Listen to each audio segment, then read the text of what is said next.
Mayurbhanj mirror कार्यक्रम आज आम आनीछु मयूरभंजर पांच पीढ़ उपखंड रही रहस्यमयी बारखंडा संपर्कित कार्यक्रम।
मयूरभंजर पांच पीढ़ उपखंडर करंजिया अंचल रही प्रख्यात माँ बारखंडा देवी मंदिर।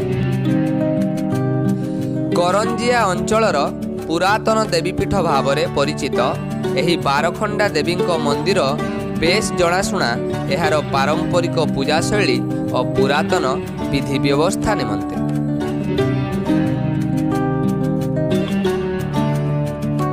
एकदा वनांचल मध्य रही बारखंडा देवींकर आस्थान। परवर्ती पर्यायर एही गड़साही अंचलर जमीदार एठारे देवींकर आस्थान प्रतिष्ठा करथिले। मयूरभंजर भंजवंशीय शासकगण विभिन्न समय पांच पीढ़ उपखंड को आगमन कले निश्चित रूपे एही बारखंडा देवींक आस्थान को आगमन करने सह देवींकर आशीर्वाद प्राप्त हेउथिले।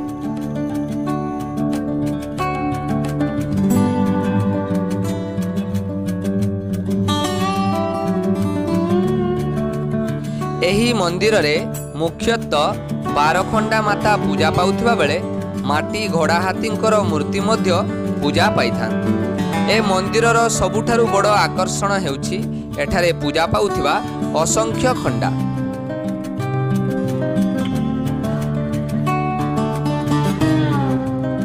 मुख्यतः बाथुड़ी जातिर लोकंक द्वारा पूजा विधि अनुष्ठित होइथाय एही प्रसिद्ध देवीपीठटी।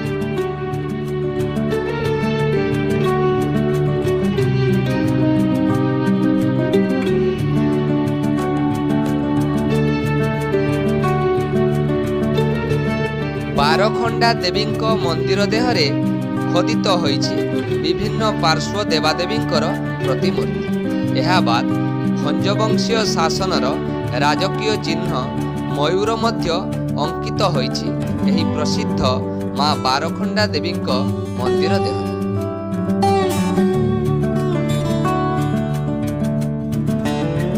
वर्षर विभिन्न समय एही नियारा देवीपीठटी रे मानसिक पूरण निमंते भक्त मानकर भिड़ जमी थाए। मुख्यतः दशहरा समय एठारे पूजा पाउथिबा अजस्र खंडा ए मंदिरर मुख्य आकर्षण पालटे, जहाको देखिबा पई विभिन्न अंचलरू शह शह जनतांकर सुओ छुटे एही बारखंडा देवी मंदिर।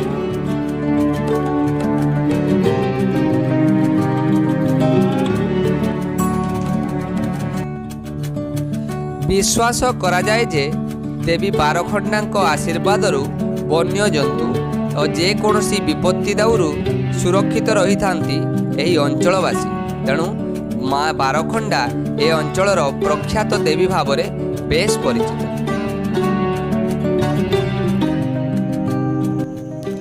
आम सहित वर्तमान जो बारखंडा देवी मंदिर अच्छी करंजिया अंचलर वरिष्ठ नागरिक श्रीजुक्त प्रशांत कुमार दास महोदय। तेबे आसंतु तांको स्वागत करिबा एवं पचारि बुझिबा जे वास्तव में कौन रही बारखंडा देवी कहानी एवं किंवदंती। धन्यवाद। बारखंडा मंदिर आमर जानिबार प्राय 250 वर्ष पुराना एवं ये बारखंडा माँ समस्ते भावती जे बारखंडा माने 12टी खंडा यांकर अच्छी एवं 12टी खंडा पूजा पाउची किंतु ता नुह तांकर ना होची बारखंडा। तेणु तांको आमे ग्राम देवती भाव में पूजा करूँ एवं तांकर कृपारू आज पर्यंत आम गाँव में गोटे किसी बड़ धरणर रोग कि दुर्विपाक एमती किसी है ना। तेणु मूलरू आमे तांको पूजा करी आसुची।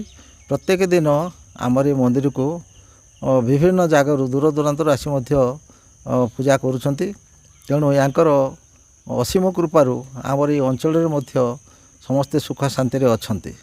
प्रथमतः यही बारखंडा माँकर स्थिति थिला गोटे जंगल भितर ताकू एठिकार जे जमीदार सेतले थिले यही गड़साई बा अंकुरार तांकू किछि लोक कहिले जे एठी आमर जे सन्थ अछंती ताकू ठीक भाव चली पारुना अभाव असुविधा भितर अनाटन भितर ताकू ठीक भाव पूजा पाठ हो पारुनी। तेणु तांकू आपण सहायता करंतु। तेणु एठिकार जमीदार एठी आनिकी तांकू स्थापना कले।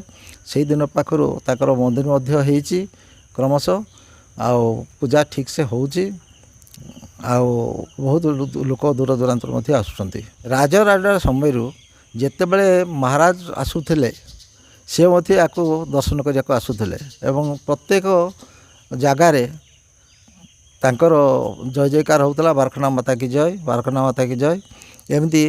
आउ जोटा मु कहली प्रकृत में जो सब राजवंश जेते आसुथिले तांकर एठी पाद पड़ुथला एवं से आसिक दर्शन करुथले। एवं ये हूँ प्रथम मंदिर जोटा कि हूँ बारखंडा। तबे आउ जो जेते मंदिर अच्छी सेगुड़ा पर किंतु मंदिर हिसाब से ये बारखंडा हूँ मूल एवं यांकर भौणी ये कहते से हूँ अंबिका। बारखंडाकर सान भौणी हूँ अंबिका। किसी लोक कहते बारखंडा पुराना लोक भी कहते छुआ पिला समस्ते कहते जे बारखंडा बुढ़ा किंतु बारखंडा बुढ़ा नुहति बारखंडा हूँ देवी देवी माँ।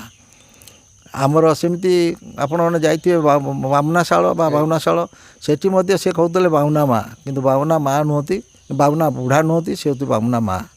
तेणु यही प्रकार टिके भूल होता आगर कहार बारखंडा बुढ़ा बाहुना माँ बाहुना बुढ़ा किंतु प्रकृत सी बाहुना माँ ये हूँ बारखंडा माँ। तेबे आपण भी निश्चय थरे बुली आसंतु ना एही अनन्य देवीपीठटी को लाभ करंतु देवी बारखंडांकर आशीर्वाद।